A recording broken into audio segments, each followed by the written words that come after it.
Okay, huyu anasema dokta, mie na tatizo, yaani mme wangu akinigusa maziwa tu nakuwa hoi sana, yaani anaweza hata kunichinja.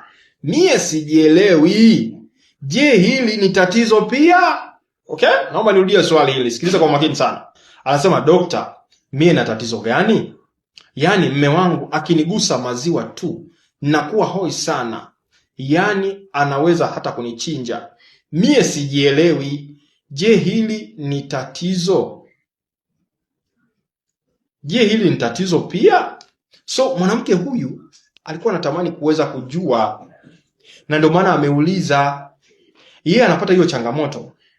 So katika channel yangu ya YouTube ambayo inaenda kwa jina la Kuboja Joseph, nimeelezea somo hili kwa upana sana, lakini nimetoa maelekezo namna gani ya kuweza kubainisha aina ya wanawake tofauti.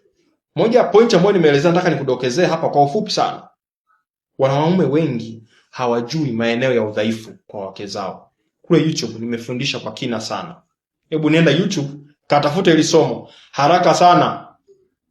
Mwanamke ambaye anaweza akafika kileleni na asirushe maji, na yule ambaye anafika kileleni lakini arushi maji, au mwanamke anayepata ugumu kuweza kufika kileleni. Nenda YouTube, andika mwanamke anayepata ugumu kuweza kufika kileleni. Nimefundisha somo hili kwa upana sana. Ukienda YouTube andika Kuboja Joseph, hiyo ndio channel yangu pale.